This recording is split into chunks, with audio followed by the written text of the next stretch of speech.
Jyotimirandasya Jnananjana Shalakaya Chaksurum Militam Jena Tasmai Sri Gurave Namaha Sri Chaitanya Manobishtam Stapitam Yena Bhutale Swayam Rupa Kadamayam Tadati Swapadantikam.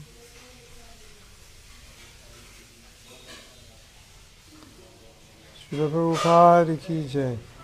We're going to try to read something.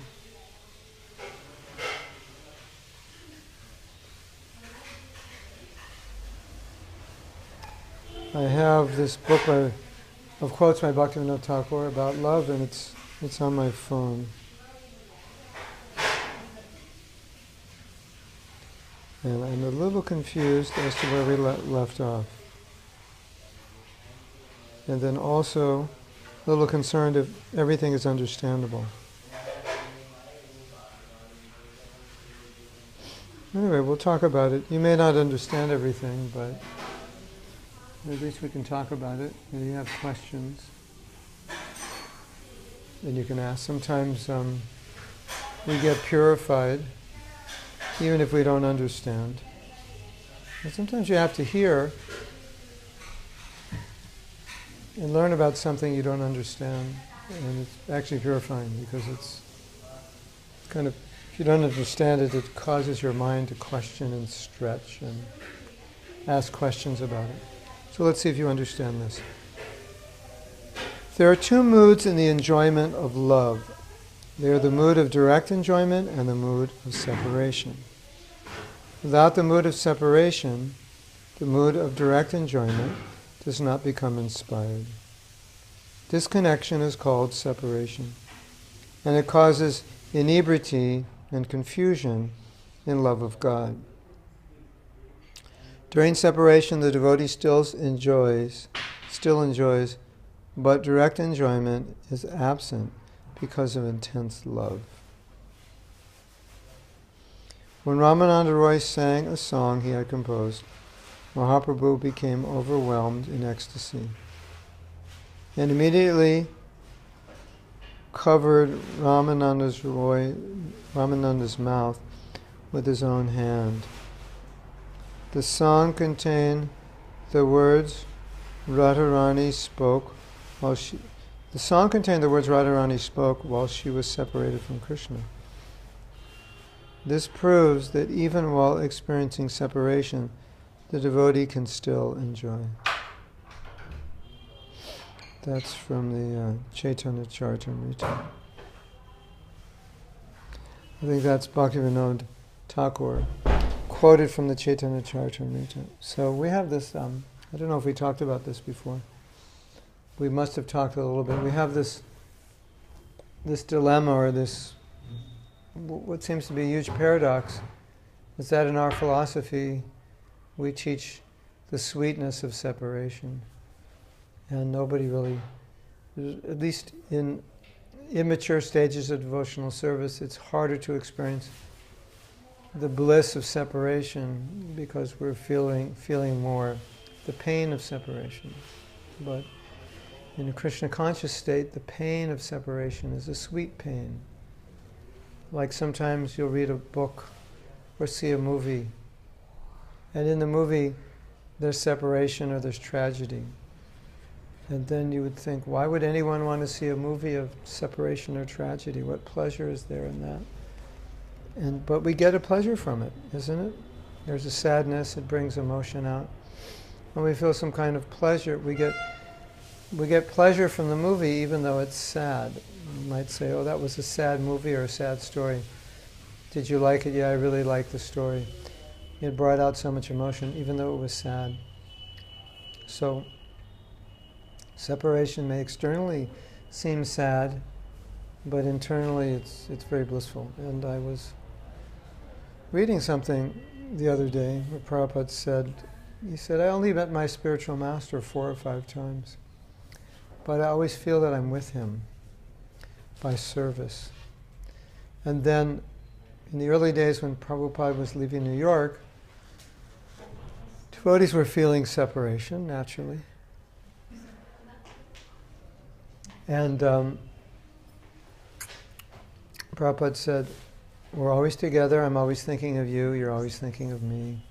In this way we're together always, by thinking of one another. I never feel separated from my spiritual master. Even though I came to the country alone, I always felt he was with me, because I came to execute his order, and because I'm executing his service, I'm always with him, I'm always thinking of him. And Prabhupada said, as you are thinking of me, I'm thinking of you. It's another way in which we're always together.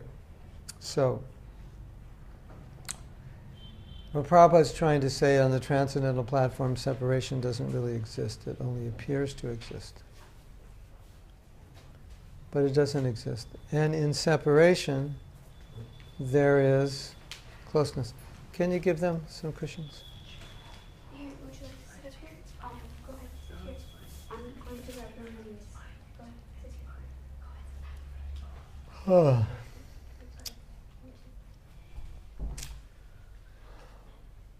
So,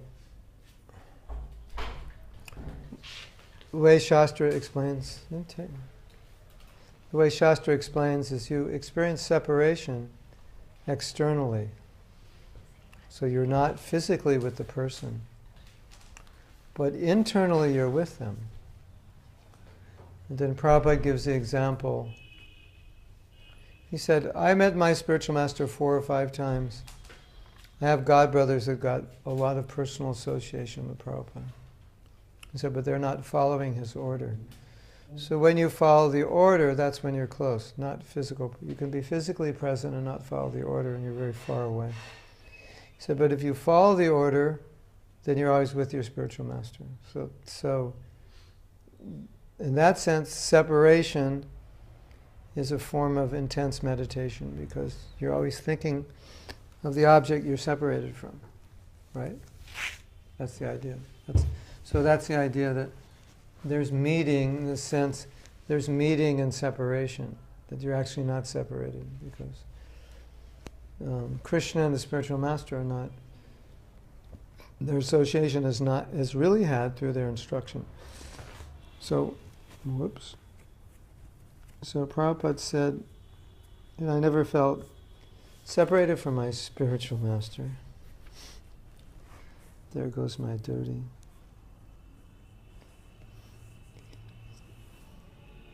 Yeah. Must be some mystical potency I have to tear my duty. So,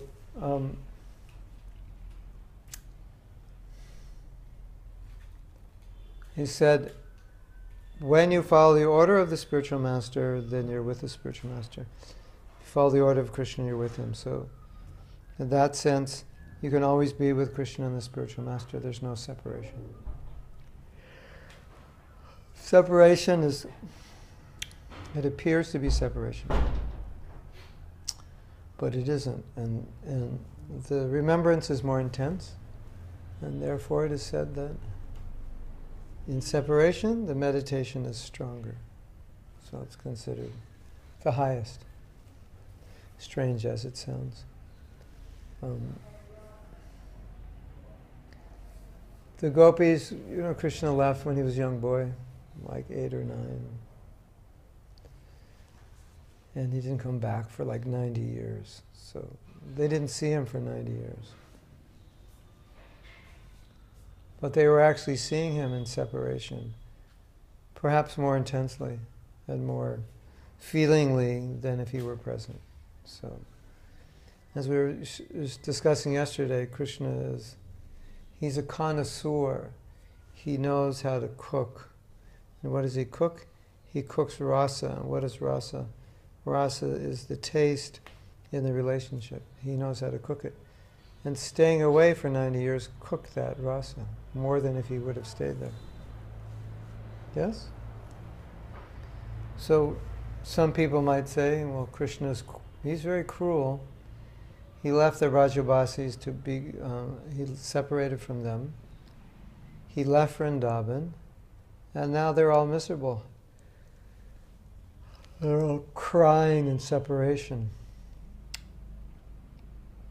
But the actual understanding is that he left them to increase the love. So externally it appeared that they were suffering, but internally they were experiencing the highest ecstasy. And so because he's the connoisseur, he knows how to mix the pot of love. That was the ingredient to mix the pot, was to leave. Otherwise we'll blame him, right? How can you leave the residents of Braja? They're suffering and you're absent, they're drying up. But Krishna knew those were all ecstatic symptoms. That was caused by him leaving, so that's why he left. Does that make sense?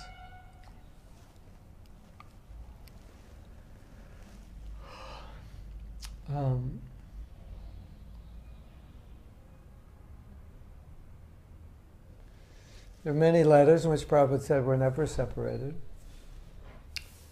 And he said, if you're thinking of me, you're with me. If I'm thinking of you, I'm with you. I'm always thinking of you. You're always thinking of me. So we're never separated. And I think the most tangible experience is when we execute the order of the spiritual master. It's just like Prabhupada saying, how can I forget my spiritual master? Because my whole mission was to serve him. That was the whole reason I went to America. It's like obvious. So what am I doing here in America at the end of my life? Well, that's because my spiritual master wanted me to come. So remembrance of the spiritual master was obvious because everything he was doing was on that order. So if you think that way, then you can see that your spiritual master, or you can think of your spiritual master, always, because everything you're doing is on his order. Why do you get up and chant? Why do you do anything? On his order. And now you're going to read Prabhupada's books on his order. So I was telling Hari Kirtan and Sankirtan Priya, Radha, to read Prabhupada's books. So I'm saying if they read Prabhupada's books, they'll remember that I asked them to read it. Every time they open the book, they'll remember me also. And some people who've been to my japa workshop say when they chant japa, they remember me, like I'm looking over their shoulder, saying, this is how you should chant. So it feels like I'm there. Maybe I am there. But whatever the case, there's a transcendental dimension to it. It's not that the spiritual master is aware of everything, but the presence is not limited by 3 dimensions.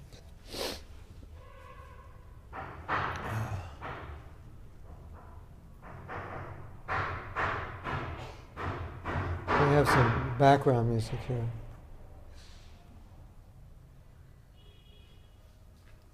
Just to add the flavor of Vrindavan. You'll hear some birds, you'll hear monkeys and horns and hammers. And if we're lucky, maybe kirtan.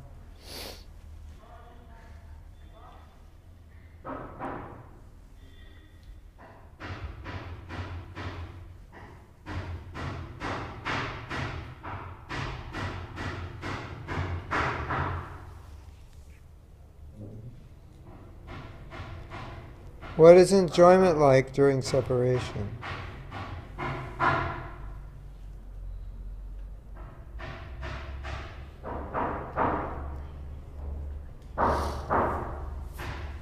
That's the question. What is enjoyment like during separation?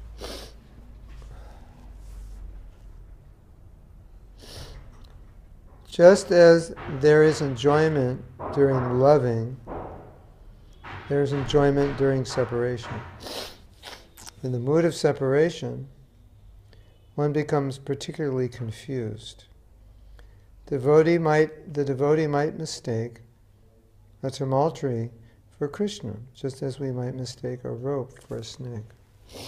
This confusion comes because of Mahabhav and it brings pleasure. So Mahabhava is a very, very elevated state of love of Krishna. And horns will...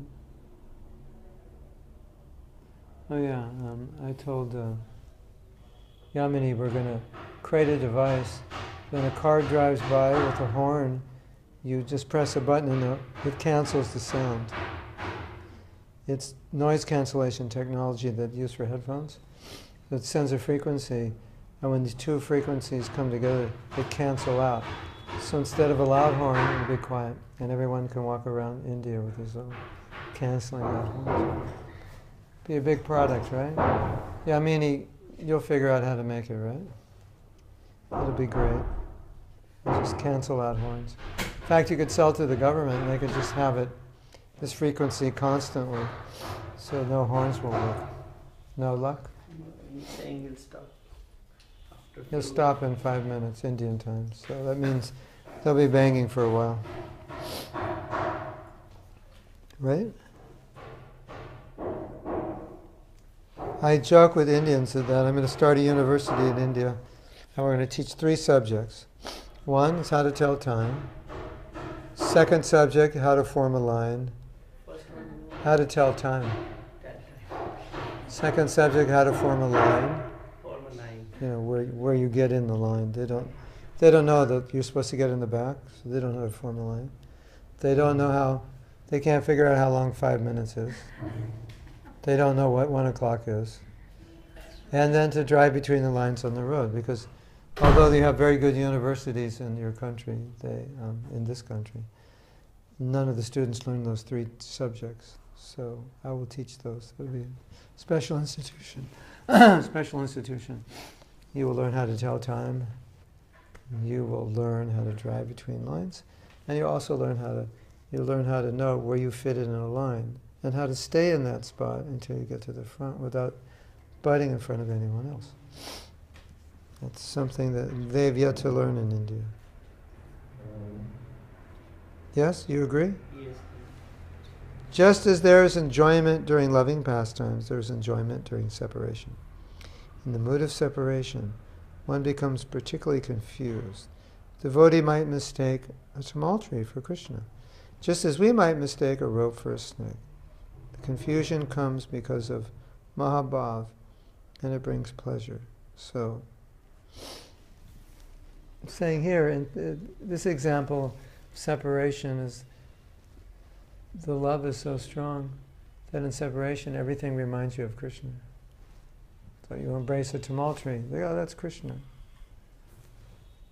You know, it's like, could you imagine you had a child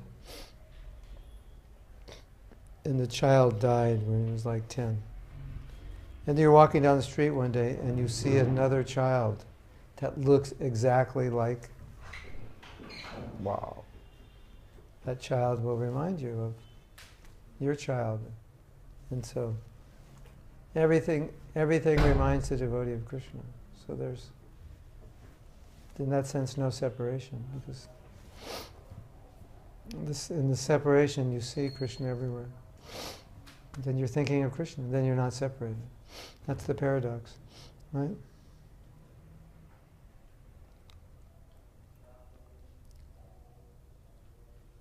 And other kinds of confusion come in relation to Krishna. But we were, on Purkam today, we were talking about separation. Indradumna Swami, and he was saying that the more you're attached to something, the more you think about it when you lose it. Like if you have an iPhone 3, it's outdated. So if you lose it, you'll probably think, I'm glad I lost it because now I have an excuse to get a new phone, right? But if you have an iPhone 7, which they've just come out in India, and you lose it, yeah, you're going to be thinking about that iPhone 7. If you lose the iPhone 3, you're going to be thinking about the iPhone 7. Anyway, you're not going to think about the iPhone 3 because there's not strong attachment. And sometimes I joke in my forgiveness workshops that,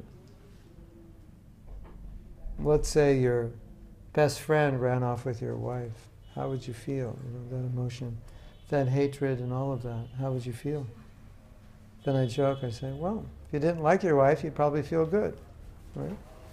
If you love your wife, you go crazy, because all you would think about is your wife, right?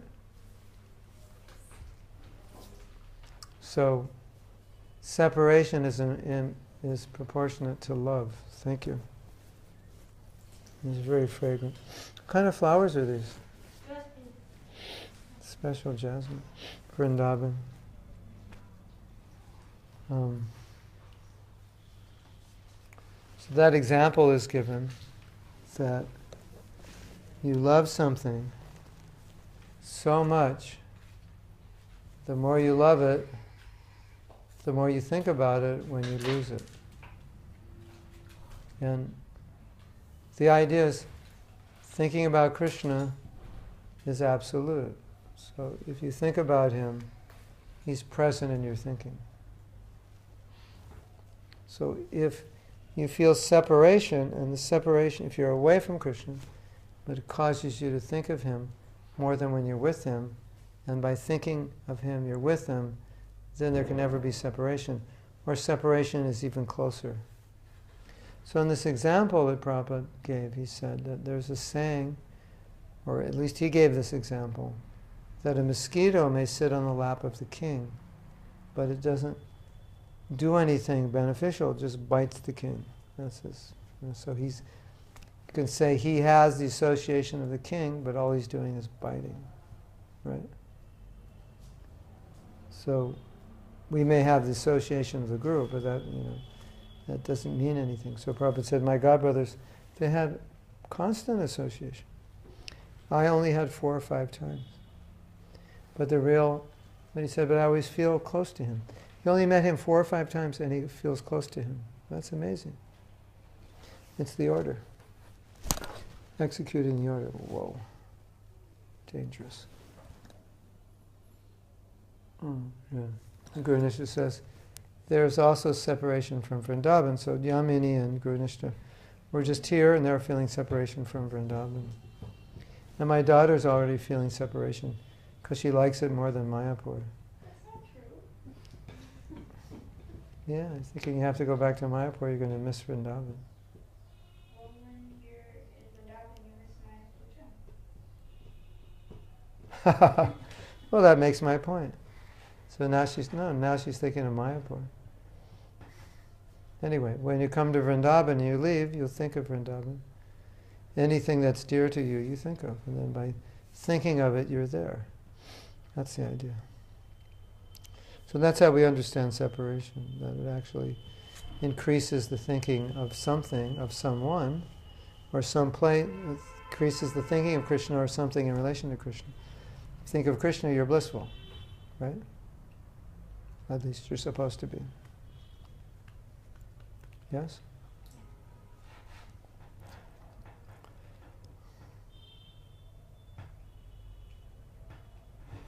You have a beautiful picture of Radhe Shyam. Special. It's the only one in the world and you lose it. What are you going to be thinking about? That picture. So that's good. So separation, it neutralizes material attachment. Because otherwise, if you don't feel separation from Krishna, you just feel separation from something material. Right? Isn't it? Yeah, I didn't get enough sense gratification today. My lunch wasn't good, so now I'm thinking about what I'm going to eat later. Right? So, separation from whatever I didn't get.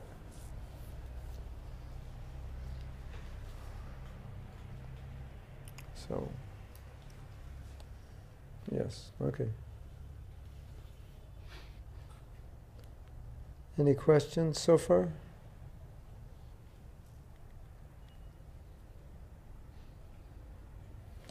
So this was the question, what's enjoyment during separation?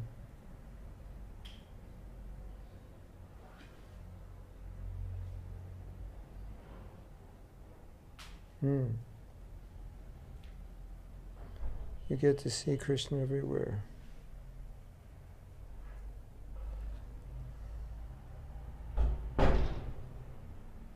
what is the difference between those who have attained love of God and those who are fully enriched with love of God?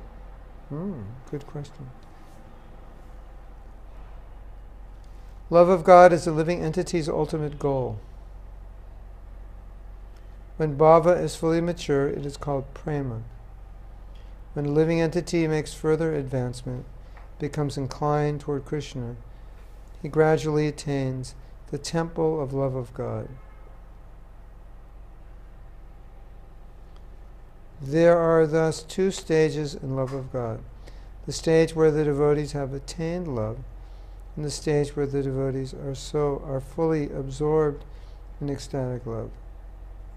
Those who have reached the latter stage have nothing more to achieve, because their love for Krishna is uninterrupted. In the former stage, we're simply unalloyed devotees of Krishna. Full surrender is our general symptom. So we need to discuss this. And let's read this again. There are two stages: the stage where the devotees have attained love, and the stage where the devotees are absorbed in ecstatic love.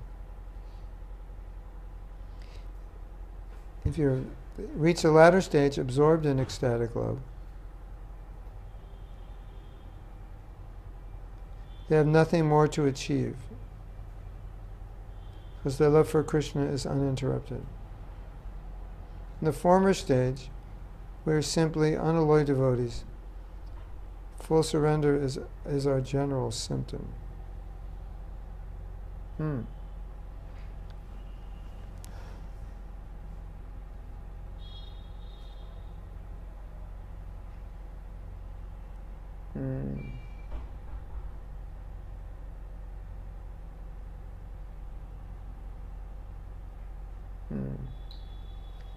Just have to double check what he's saying.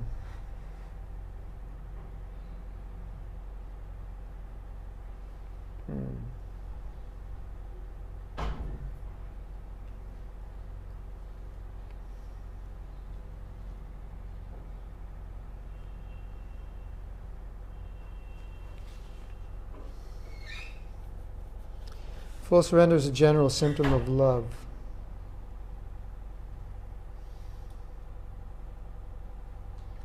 And in this highest stage, love is uninterrupted. So,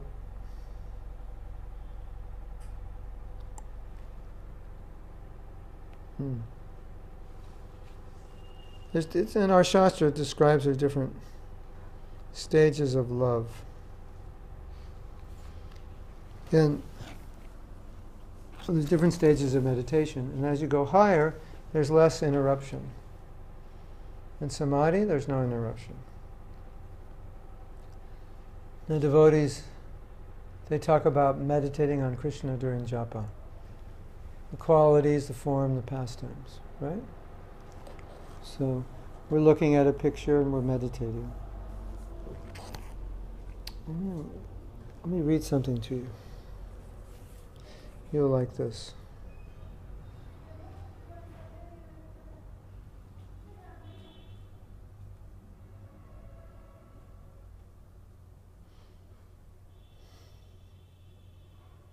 Kind of long.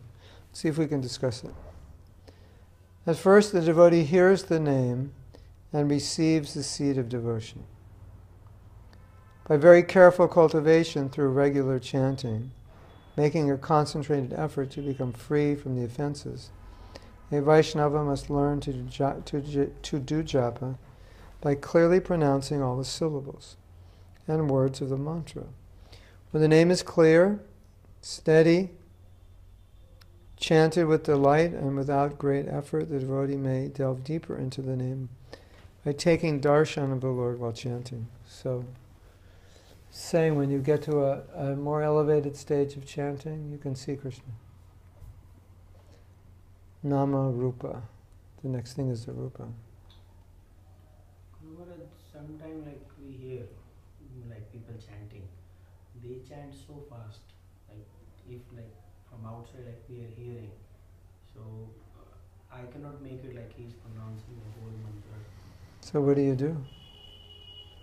I try to tell them to at least reduce the speed or They like to hear it? no. They say no, we are chanting the full mantra and Yeah. it's in speed. Don't tell them. If you really want to help them, just make a recording. No, I told once to one devotee that Prabhu I didn't say that you are not.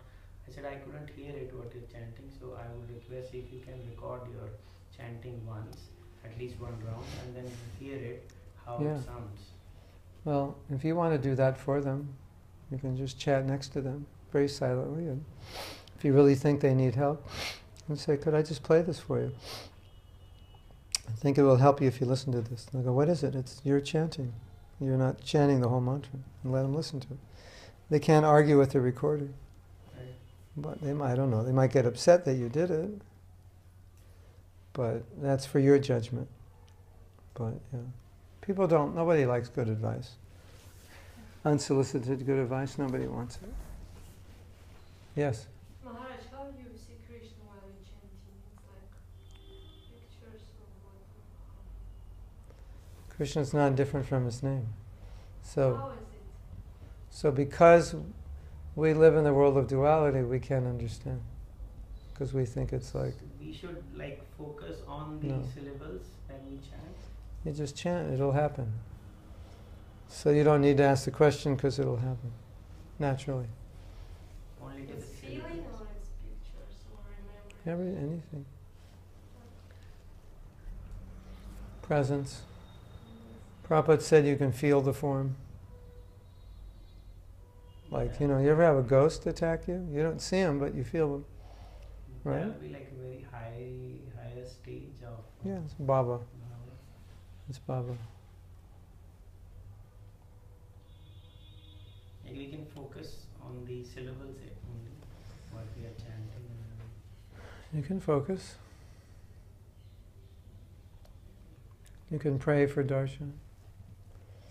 But first it'll all come gradually. So your experience of chanting will become deeper over time because you're feeling a shadow of Krishna's presence. Somebody walks into the room, he walks in the back, you feel something, the door opens, you feel something changed, shifted in the room. So you feel the presence.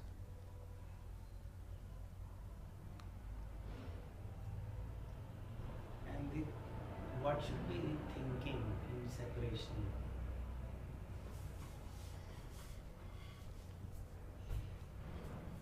Say that question again. Like what should be the thinking of separation from Krishna or Guru or like if There, you don't have to worry about it. Because if you don't have it, separation from Guru, that's different. Separation from Krishna, that's not going to happen right away. But there's a kind of separation that it's not exactly what the Shastra is describing, but there's a kind of separation that I separated from Krishna. It's not that I met him and I'm separated. I'm just separated. But I don't want to be separated, and now I feel the separation. I don't have a recollection of being with him. But I feel the separation because I'm suffering. And I know if I were with him in the spiritual world, I wouldn't suffer. So I'm feeling that vacantness. Please pick me up from the ocean of death. Place me at your lotus feet.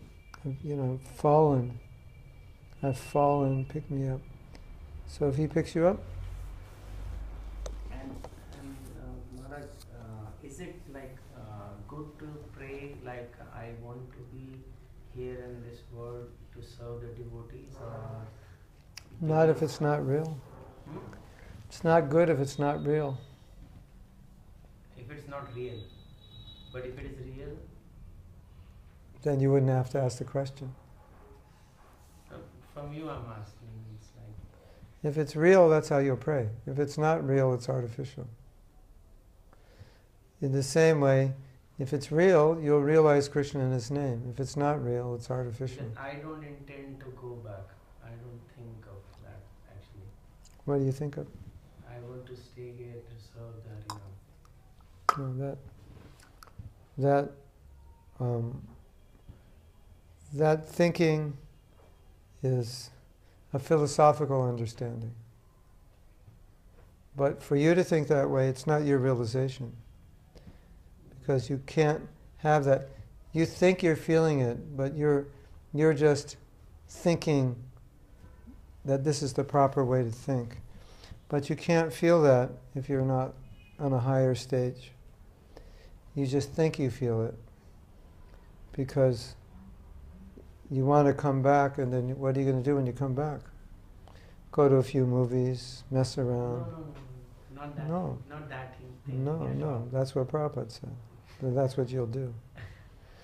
Until No, you're... I want to come back, where I can be attached to the devotees and to the Harinam, and then whatever I'm doing now. But it's artificial unless you're on that level. That's the point. That's why I said it's a philosophy. Philosophically, yeah. That's pure devotional service. Nadanam najanam nasundari. That's the philosophy. But if you don't feel it, you can only feel that from a more elevated stage. You can understand it. See, you'll understand when you're older, because you'll reflect on this conversation and you'll think, yeah, I was thinking in 2016, I was thinking, I just want to come back, that I'm free. Right? No, but then why'd you get married? If you just, So I want to come back, why? Well, I get another wife next time. You see what I mean? Maybe next time I would like to be brahmachari. Yeah. Well, when in this life you come to that point where you're... It was a little late, Guru Maharaj, so I couldn't think about that. In this life... Because I came in Krishna consciousness a little later. If I would be earlier, maybe then No, that's not the point. The point is, there are many people who came later, who are sannyasis now. The point is, when you're renounced, then if you say, I want to come back, then it's true. Until then, it's dangerous. Because you want to come back, and then what happens when you come back? You have to be liberated. Thoughts, what I had it in mind after coming to Krishna consciousness, but I couldn't complete, or I couldn't work on those things, so I would the sentiment is good, but it has to be realized. Yeah. That's the point. So if we say, if you told that to Prabhupada, he would say, don't come back. Go back to Godhead. Now, if you're a liberated soul and you say that, then it makes sense. Because you're transcendental, so wherever you are, swarga praveshu, nadakeshu, apitulyarta, you'll see everything equal. So heaven or hell, it's the same. But until heaven and hell is the same, if you say I want to come back, you really don't. Like Krishna came and said, hey, you want to go back to Godhead? Say, no, I want to save all the fallen souls. Yeah, well, how many fallen souls are you working on right now saving? Well, I'm just working on myself and my wife, actually. Yeah. You understand? Does that make sense? And so, in other words, it's like saying, I'm lower than a worm and stool. That's philosophically, yes, but do I feel that? No. And if I feel that in my stage, then I should go see a psychiatrist. Because in my stage, if I feel that, it's because I'm not mentally well adjusted. On the stage of love of Krishna, if I feel it, it's natural. You see what I'm saying? So if you think you feel something, but it's not equivalent to the stage you're on, then you're actually not feeling it as much as you're understanding that this is the right way to feel. This is what so it's better to say, I would like to be on that stage where I don't want to come back. That's more what we're saying. In a similar way, when people ask Prabhupada, about thinking of Leela when they chant. And Prabhupada said, the Leela's in the name. So the fact that you say, I have to think of it, or can I think of it, if you actually realize the name, you wouldn't ask the question, because you would be thinking of it. Because you'd realize the name, and where there's Krishna, there's Leela. There can't be no Leela where there's Krishna. So if I'm realizing Krishna in his name, why would I ask, is it okay to think of the Leela? I would be living in the Leela. You understand?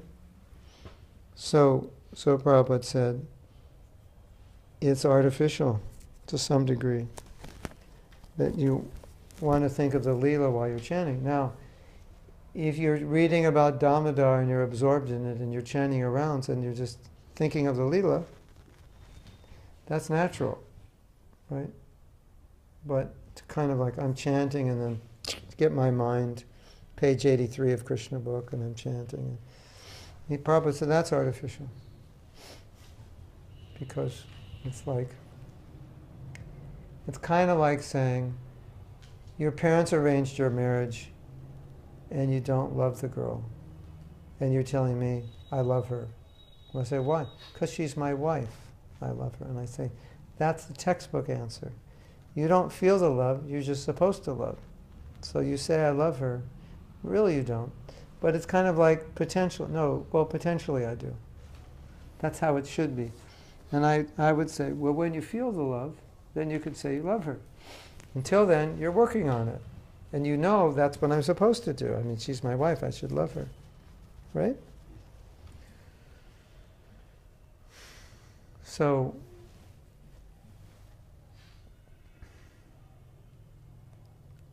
devotees told Prabhupada that we want to come back life after life and distribute books. And Prabhupada said, that's a nice desire. Because that is the right desire. But if it's not really what you desire, to another devotee he said, yeah, you'll come back and you'll get entangled. So Prabhupada it's like someone says, I want to lift 100 pounds. And they only weigh 50 pounds. So you say, it's a nice desire, but don't do it until you get older and you're stronger. You understand? No, but I know I should lift 100 pounds. Yeah, okay, that's fine. So, a lot of times, when you ask a question, the answer is in the asking, because asking, is it okay or should I? If you're actually on that level, you wouldn't have to ask. You'd be feeling every moment that I want to save the fallen souls. Right? And that's what you'd be doing right now, 24/7. That's what you'd be doing. So to not be doing it and say, I want to come back and do it, it's a little strange. But it's the desire to do it is good. Right? That's what Prabhupada appreciated, the desire. Yeah, that's a good desire. So actually think that I'm on that level that I want to do it. Yeah, when you're older, more advanced, renounce and doing it, and then you say it, then it makes sense because you're doing it. And these devotees were distributing books every day. So they said, we want to come back life after life to distribute your books. So in this case, Prabhupada said, that's a nice desire. To the devotee who said, should I desire to go back to Godhead or not, he was immature. And so Prabhupada said, you should desire to go back to Godhead. Because according to your level of realization, that's going to help you. Because your desire to go back to Godhead is what is motivating you to be Krishna conscious. On the higher level, your desire to go back to Godhead does not motivate you. It's not even part of the motivation. It's considered a contamination. Right? Yes, Leela Shakti, you know. What I'm thinking about. You know from Bhaktivedanta Purna Swami, he talks a lot about pure devotional service, free of jnana, free of karma. But the desire to be liberated or go back to Godhead impels a neophyte devotee. That's, it's a strong impetus because they don't have the impetus of pure love. So therefore, in this young devotee, Prabhupada encouraged it. Yeah, it's good that you desire to get out of the material world. It's good that you focus on the miseries of the material world. But on a higher stage, you don't need it. Because you actually love Krishna. And that's your impetus, is love. Krishna is the impetus. Now the impetus is suffering.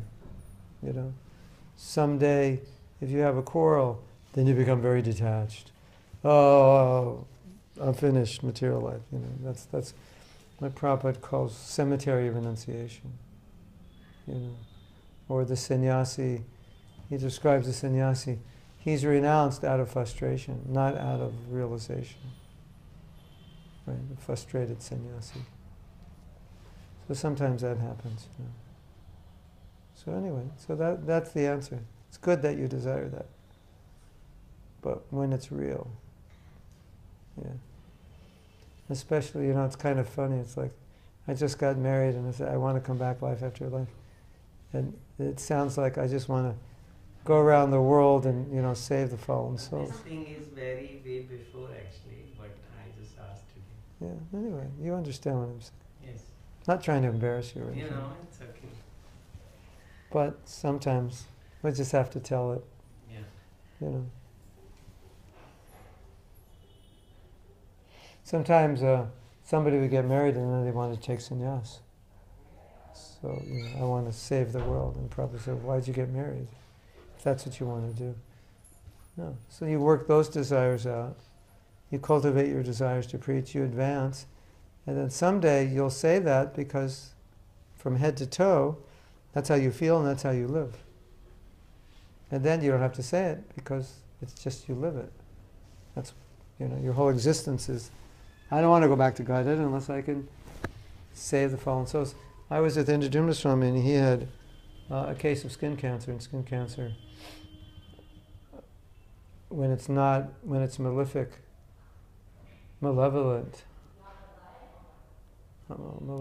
benevolent and malevolent. It's malevolent. It means it can get inside the body and kill you.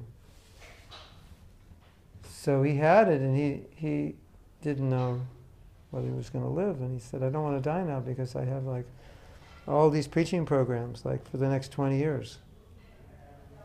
So that's, that's also how a devotee feels. I just want to preach. I don't even want to go back to Godhead. I just want to preach. So that's what he's living. So he feels it. It's natural. It's real for him. So if he died, he might think, Krishna, because so many preaching programs, can I come back and continue? That's real. Instead of Krishna's saying, you're saying, I want to preach life after life. And Krishna's saying, what else do you want to do? When you come back, what else are you going to do? Well, I always wanted a Ferrari. Could I pick one up in my next life? Something like that. Yeah.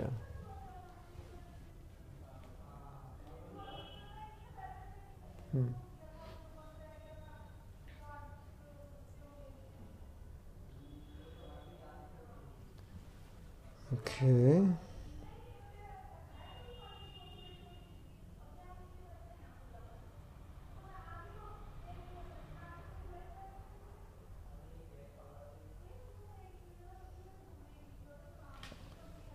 So we want to read some more? We have a question here. When I chant, my focus is more on you, and I pray to be able to serve you with love. Is that the right mood? Yes and no. I chant that way also, to Prabhupada. But also, Krishna should be there. Of course, you can say, serving the Guru is serving Krishna, but anyway, Krishna should be there more. Pray to your Guru to serve Krishna.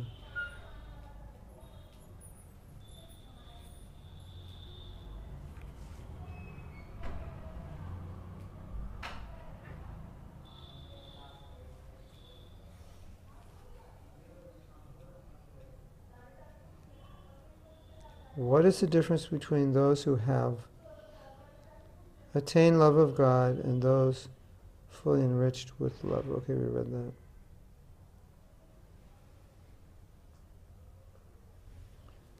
Who are prema radha bhaktas, devotees fully endowed with love of God. Prema radha bhaktas. While aiming for love of God, swan-like personalities quickly achieve their desired result. They are on the platform of love of God. Very soon, such devotees become devotees fully absorbed in love of God. And they're called prema rudha paramahamsas, sahaja paramahamsas, or spontaneous paramahamsas. So, you have devotional service which is rendered according to rules. You have devotional service which is spontaneous, which you were talking about yesterday, the residents of Vrindavan. So, we're now engaged in devotional service according to rules, right? 16 rounds is a rule, 4 regulative principles. Rise early, 10 Mangal Arti.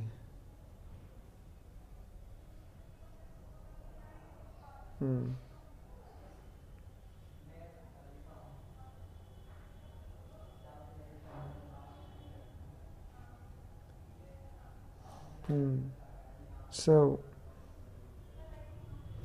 actually it's so simple to understand, because everything in this world is just a perversion of Krishna's love for Krishna. So, when you love something in this world, you're focused on it, right? I mean, I could get you to focus on eating something that you really like. If I know you like pizza or ice cream, which you probably like both, and I talk about it enough, by the end of the class, you're going to you're going to leave here thinking ice cream. I need to get I need chocolate ice cream with cherries and whipped cream and walnuts, because that's what I was talking about, and with syrup on top. You already want it now, and I only mentioned it once. I want to speak if I talk the whole class about this, right? So love creates absorption of the mind in the object due to its attraction. And the more you're attracted, the more there's absorption. And the more attraction comes as a result of love. And the more love, the more attraction, the more attraction, the more love. Right? So, love of Krishna, it comes to the point where there's nothing else that's attractive. You know, like a man falls in love with a woman, and there's at least 3 billion other women, he doesn't even notice them anymore. He only notices one for a while. After a while, he starts to notice the others again. Be careful. But as long as he's in love, he doesn't notice the other women. Right? Sure. Yes? When he starts noticing the other women, you know something's wrong in the relationship. So, now, if that's true materially, then Krishna is infinitely more attractive. Then how true is that for Krishna? And what's the experience of that? You know, if I love you, you're okay, but you're just a fragment of Krishna. So what I experience in my love for you is a little bit. And what I experience in my love for Krishna is overwhelming. Right? So, the thing that's so interesting about Krishna consciousness is that Krishna is so attractive that if you become attracted, you can't not think of him. Right? Like, did Yasoda ever not think of Krishna for a second? No. The love was so strong. Not 1 second in the day would she forget him. You can't forget someone you love. It's impossible. Right? I meet so many devotees. I'm here in Vrindavan, I see them, and I go, oh yeah, I see them, and I go, oh yeah, this temple, I forget them because there's no love. But if there's love there, I don't forget them. Right? Oh, there's a disciple, there's a relationship. How can I forget? Well, if I have 10,000 probably. But if you don't have a lot, you're not going to forget. But there's hundreds of other devotees. I don't remember all of them. So that's natural. So we say, what's the best way to think of Krishna always? What's a better way than love him? So before we love him, we're trying to think of him, and then what happens? We say things like, I forget him. Why would you forget him? I think the gas. Okay, the gas man? Yeah. Can you forget something you love? Something happened and the people forget.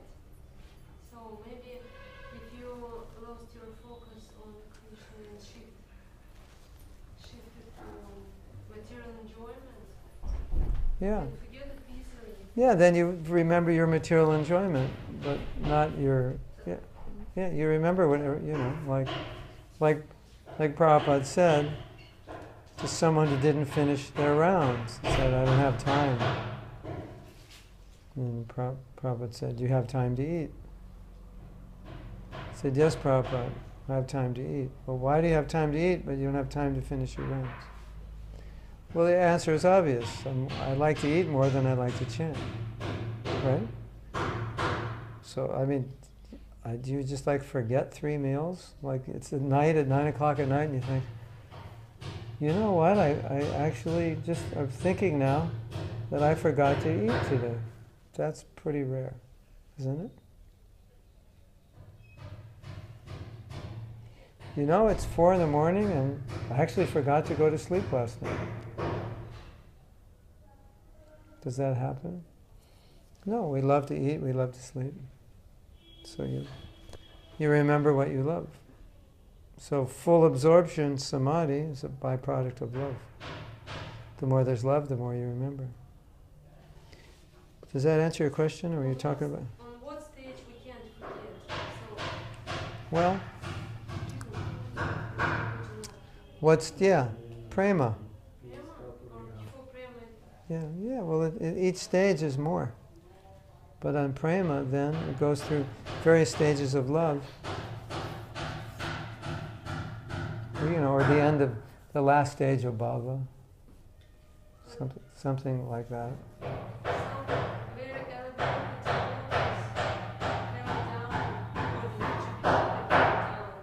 what does it mean? They don't chant properly, Well, why they fell down?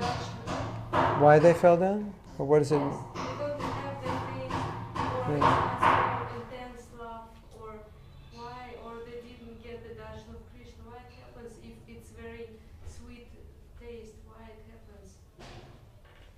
Because Or it's not a very elevated state.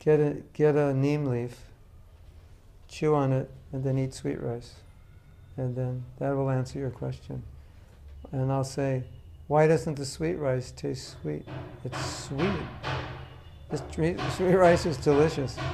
It's the best sweet rice I've ever had. Why doesn't it taste sweet? You have neem in your mouth.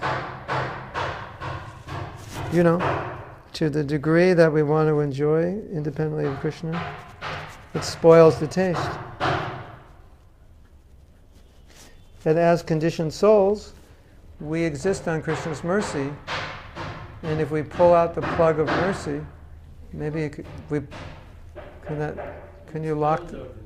Is it, Requested to have the landlady came and she started shouting on why they're- can you lock it, the door? It'll be a little quieter.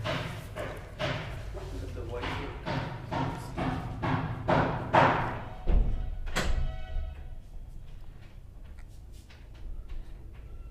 Yeah, that's good.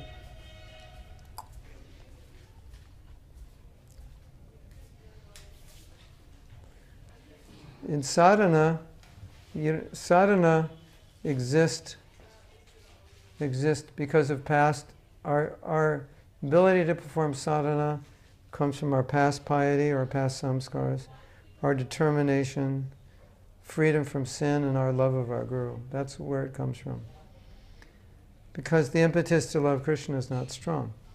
But when you get to Nishta, you become steady because you're not dealing with so much with anarthas. And then when you get to Ruchi, you're being pulled by taste, much more than anything. So before you get to Ruchi, or Nishta, even Nishta to some degree, determination is very important because you're conditioned. So you're operating more on your past piety or devotional activity, the momentum that brings, and just your intelligence of why to do this, and some taste. Some taste is there, some love is there, but it's very minuscule. Like we say we don't have love, but we do, but we just have a little bit.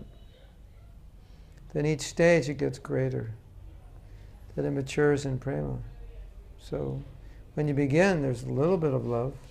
Each stage there's a little more, right? It's not that you don't have any, it's just not pure. So, like to always think of Krishna, before you have love, then we'll think of Krishna through service, through nature. We read a lot of Krishna book, the pastimes will come to mind. We'll associate with devotees, they'll remind us of Krishna. It's more environmental. A lot of our remembrance of Krishna is environmental. You go to class, you go on parikrama, you go to kirtan. In that environment, you're Krishna conscious. You leave that environment, and depending on your advancement is where you end up. It's like that environment brings you up, and then when you leave it, you come back down to your level. And when you're in Vrindavan, you're on parikrama, you kind of think you'll always be up there because you've stayed this high for so long. But when you leave Vrindavan, you'll tend to come back to your level.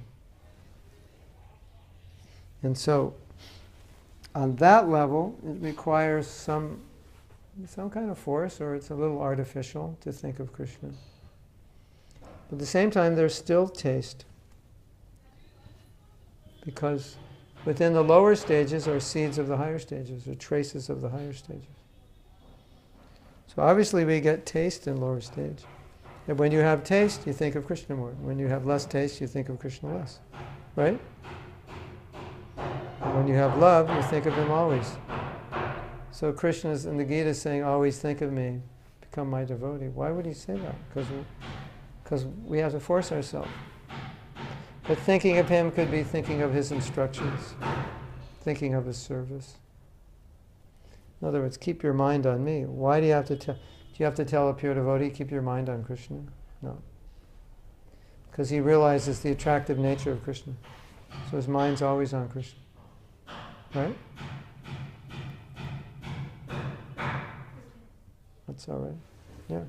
So, the idea is, when we practice devotional service, we're all getting like a little drop of taste, of ecstasy, of love. And as you cultivate it, you get more. And then when you get to the stage of ruchi, you always have taste. Before the stage of ruchi, sometimes the taste wanes. It goes up and down.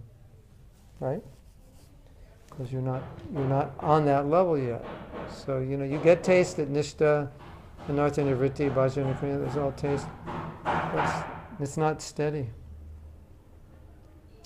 Sometimes you have good days and bad, right? Then you come into good association, you get more taste. You leave that association, that taste goes down. If you're on the stage of ruchi, when you leave that association, you're still tasting. Because that's a stage you're on. It's permanent. Until you're on that stage, it'll be up and down, depending on your consciousness and your environment, and your advancement. So it's a lot to look forward to, don't you think? It's a lot to look forward to, right?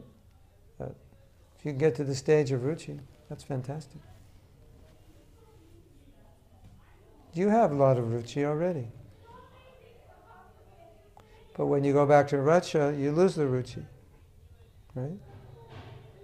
But if you're on the stage of ruchi, then when you go back to Racha, you'd still have a lot of ruchi just from chanting and reading, and you'd be very ecstatic. You'd be tasting a lot. You'd be very Krishna conscious. So the more you taste, the more Krishna conscious you are. Right? Because taste is the experience. So the more you experience Krishna, the more you think of him. Automatically. Naturally. The taste is the thinking. And then if you have taste, why would you think of anything else? Because nothing compares to it. But only when we don't have taste, we think of other things because we think they compare. Like right now, if you're on the stage, imagine you're on the stage of Ruchi. And you're like chanting your rounds, and it's like overwhelming experience. It's so sweet. You're just like, oh my God. It's like you have trouble finishing your rounds, not because it's hard to chant, because it's so emotional. Because you're experiencing so much. It's like, I don't know if I can keep chanting. It's just like, this emotional experience is very intense. Right? Imagine like that, you hear Bhagavatam and you just start crying. You're just overwhelmed.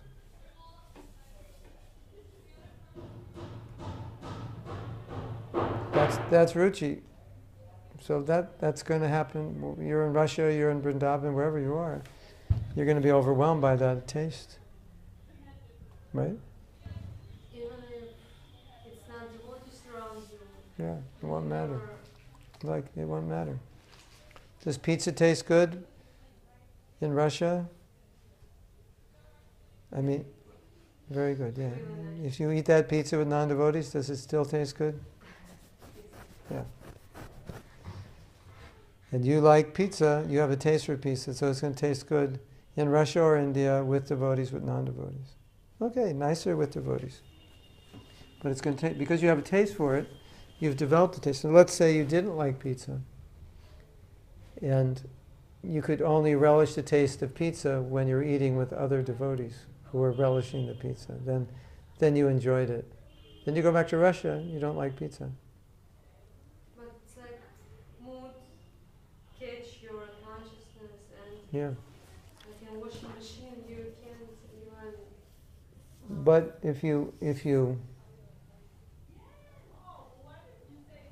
if something's ingrained in you, if Krishna becomes attractive to you, it's not going to be attractive if you change your environment, because you have taste. Your senses are experiencing Krishna because you're free from material desire. So that Ishaya, you know that song? Kabe.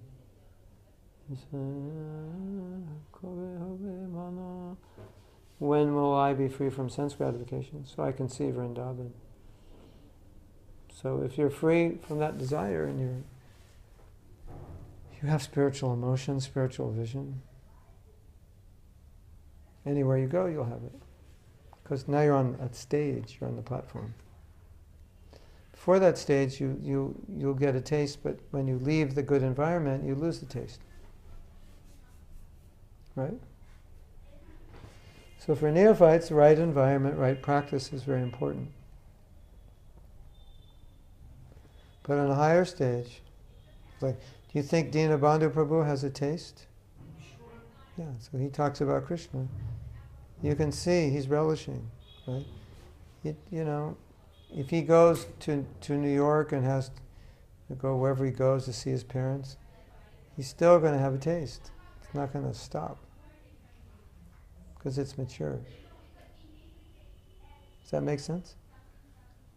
Yeah, but I imagine it in a different way. It's like you've got taste, a little maybe, and you practice, and then that you're going back to Russia. It's like you've got bucket of grains and it falls down, and you have to pick that up from the floor. You lost the concentration or whatever important in your life. You have to do the simple things. Okay. But Let's use another example. When you go back to Russia, do you ever think about eating meat? Yeah. So just add all the other Krishna consciousness, all the other things that you have a taste for in Krishna consciousness. When it becomes mature, then wherever you go, that taste will remain. Now, if you're in association of devotees, did you churn that? So you're increasing it, you're churning that ocean of nectar. But it's not like it won't be nectar for you because you're in a bad environment. That's only true on a lower level. I'm saying on a lower level, yes, that will happen.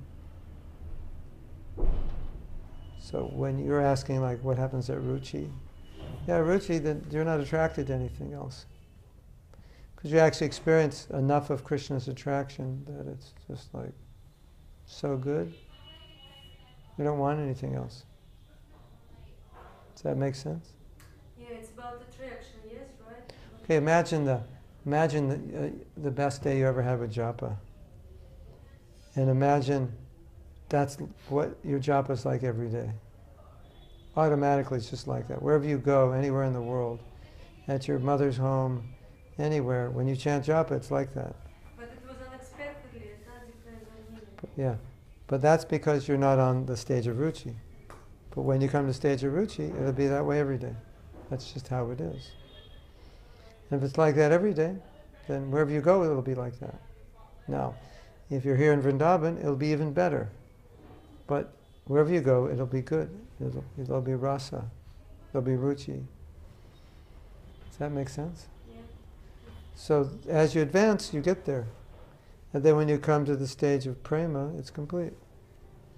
And as you're going up the stage, in the next stage of sakti, it doesn't mean there's no ruchi. You've left it. It's just ruchi's there. But ruchi increases. Increases in bhava, increases in prema. So all the shraddha increases. Everything increases as you go up. But each stage is dominated by that particular quality, like taste or attraction. At that stage, that's what becomes prominent. But the next stage, the taste is also there. Then there's attraction. Then there's preliminary love. The attraction is still there. The taste is still there. Right?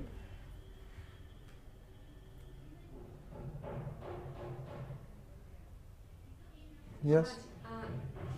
Did you feel when you go up, like, did you feel this anatomy, breathing, next stage? Did you feel it when you pass it or not? What, like, in your experience? Did you feel like, oh, Yeah, it's described in Bhagavatam. The first symptom is that you're aware of the presence of desire, but they're pretty powerless. It's like, think of the modes of nature like punching you really hard, and it hurts, and you have to do something about it. You can't function with all these punches. But then when you come to goodness, it's like little taps. So you feel it, but it's just like someone's tapping you right here. It's not going to stop you from doing what you have to do. But if someone's pulling you or smashing you, you can't function. So the modes of nature are like that. So when you come to sattva gun, it's not that all your desires just vanish, but the intensity of the desire is minimized to the point where it doesn't have any effect anymore. There's not enough. You know, it's like, I'll say, are you hungry? And you'll say, well, a little, not really. You're hungry a little, but you don't feel like eating. So it's like that. Can you feel the impulses of lust and anger and greed? It's a little bit, but not enough to make me do anything. That's coming to goodness. That's what goodness is like. That's the way Prabhupada explains it in the purport. But there's it's a neutral. It's like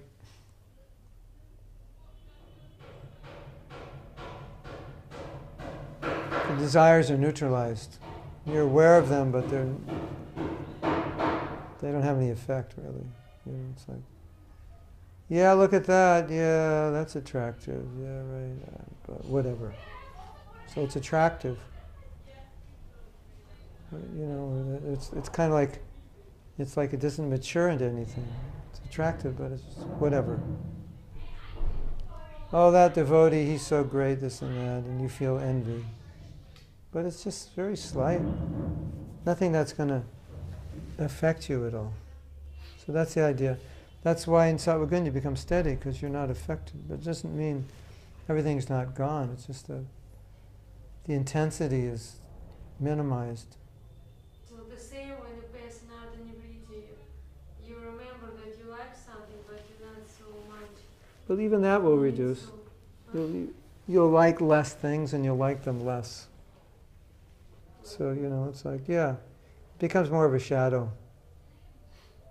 It's more like, yeah, I used to like that, but yeah, that's cool, but I'm not interested. It doesn't capture your interest long enough. Dayato vishayam punsam. You meditate on sense gratification, then you develop attachment. Punsam, sangat, kama, then you get lust. But when you come to sattva-gun, it doesn't capture your attention enough to develop into lust. So it's all about sattva-gun. Initially, yeah. That's the first symptom. That when you're in nishta, that means you're in sattva-gun. So you can't be on nishta without sattva-gun. That's the description of sattva-gun. You can say, when you come to sattva-gun, you're on the stage of nishta. When you're on the stage of nishta, you're in sattva-gun. Tado rajas tamo bhava kama labhayastaye. When there's no more lobha, kama, or it's sufficiently reduced, then one is situated in goodness. And it's all brought about by hearing. So that's symptom of goodness.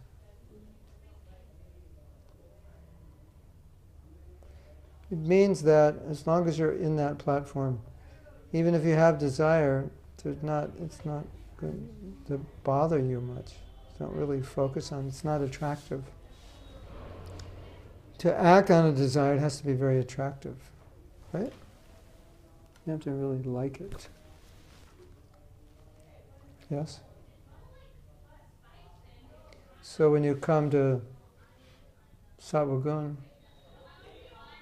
passionate and ignorant things don't attract you.